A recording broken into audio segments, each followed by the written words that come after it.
Hi, today we will discuss key vaults in the Trango Compute Platform. So, for any kind of data pipeline, you need to access data. And in order to access data, you need credentials. Take this very simple ETL pipeline example that I show you over here. I take data from a Postgres database, I transform it, and then I load it onto an Azure data lake, maybe as a Parquet table, for example, or a Delta table. Now, to access the Postgres database, I need a username and a password, right? And similarly, at the end, in order to write the data on the Azure Data Lake, I need some kind of credentials in order to be able to write the data over there. Now, these credentials should never be written as plain text in the code of your pipeline, right? Because that is not a secure way of having the credentials of your source and your sink.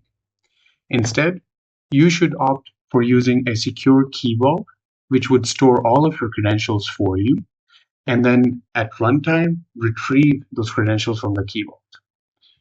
Now, in this demo, I will show you that no matter which key vault vendor you use, Trango Compute Platform can integrate with it, and your code would always remain the same, no matter whichever key vault technology you're using behind the scenes. So let's get started. So here I have a very simple notebook which just connects to a Postgres database.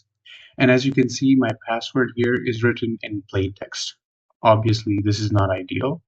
So what we want to do here now is that instead of writing the password as plain text, we will get it from our key vault.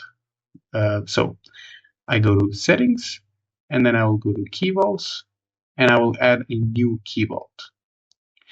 I will just name it local vault. And the plugin that I will use is HashiCorp. Now, just like all the other things in Trango Compute Platform, from clusters to kernels, the key vaults are also plugin based. Here I'm using HashiCorp, but you could also use Azure Key Vault or any other secret manager. It's all plugin based. I will connect it to a key vault that I've deployed in the local network of my cluster. So now my key vault is created. I'll go to my notebook. And in my notebook, instead of having the password as plain text, I will use the Notebook Plugins module of the Trango Compute Platform, which allows me to get the secrets from any key vault.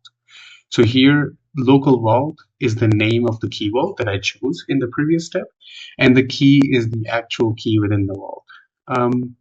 Let me actually get the value here from it. Okay, so this now retrieves the password for me, which is stored in the key vault. And now in my code, I do not have to store the password in plain text. I can just use this code from Notebook Plugins to get my secrets.